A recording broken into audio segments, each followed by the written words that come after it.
नमस्कार, आप देख रहे हैं मेरा हक मेरा देश। आइए नजर डालते हैं इस वक्त की बड़ी खबर पर। भारत में प्रधानमंत्री के निधन पर होता है कितने दिनों का राष्ट्रीय शोक? इसमें क्या होता है? भारत में किसी पूर्व प्रधानमंत्री के निधन पर आमतौर पर 7 दिन का राष्ट्रीय शोक घोषित किया जाता है।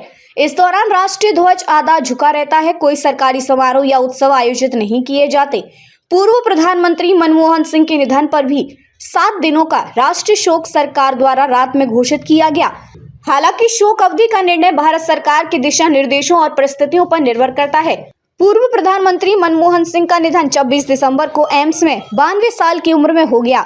गुजर चुके गणमान्य लोगों के लिए 7 दिन का राष्ट्रीय शोक रखा जाता है। पूर्व प्रधानमंत्री अटल बिहारी वाजपेयी की मृत्यु के बाद भारत सरकार ने भी 7 दिन के राष्ट्रीय शोक की घोषणा की थी। हालांकि पूर्व प्रधानमंत्री मनमोहन सिंह के निधन के बाद अभी इस बारे में घोषणा होनी है। पूर्व प्रधानमंत्री का अंतिम संस्कार राजकीय सम्मान के साथ किया जाता है। केंद्रीय और पीएसयू में आधे से 1 दिन की छुट्टी हो जाती है। सरकार 7 दिन के शोक की घोषणा कब करती है? आधिकारिक प्रोटोकॉल की बात करें तो 7 दिन के राष्ट्रीय शोक की घोषणा यूं तो राष्ट्रीय शोक केवल वर्तमान और पूर्व राष्ट्रपति और प्रधानमंत्री की मृत्यु पर ही होती है। इससे पहले राजीव गांधी, मोरारजी देसाई और चंद्रशेखर सिंह भी ऐसे पूर्व प्रधानमंत्री थे।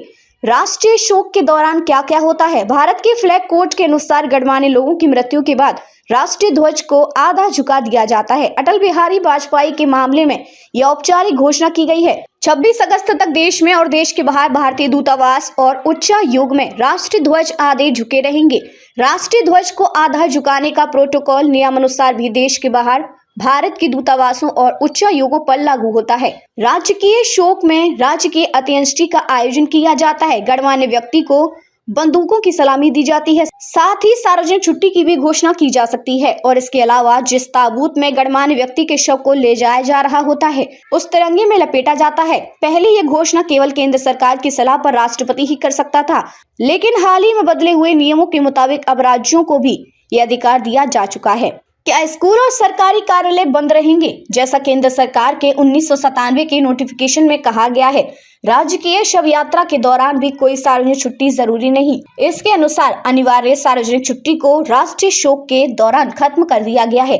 केवल इसी हालत में छुट्टी की घोषणा होती है जब किसी राष्ट्रपति या प्रधानमंत्री की पद पर रहते हुए मौत हो जाती है। लेकिन अक्सर पद पर न रहने वाले गणमान्य लोगों की मृत्यु के बाद भी सार्वजनिक अवकाश की घोषणा करती जाती है, क्योंकि इसका अंतिम अधिकार राष्ट्रपति के ही हाथों में है। इसके अलावा राज्य भी छुट्टी की घोषणा करते रहते हैं। प्रधानमंत्री और राष्ट्रपतियों के अलावा कई मुख्यमंत्रियों को भी राज्य के सम्मान दिया गया, जिसमें ज्योति बसु, जयललिता और एम करुणानिधि भी हैं। इसके अलावा कई कलाकारों और प्रमुख हस्तियों को भी राज्य के सम्मान दिया जा चुका है। आजाद भारत में पहला राज्य के सम्मान और राष्ट्रीय शोक महात्मा गांधी के लिए आयोजित हुआ था।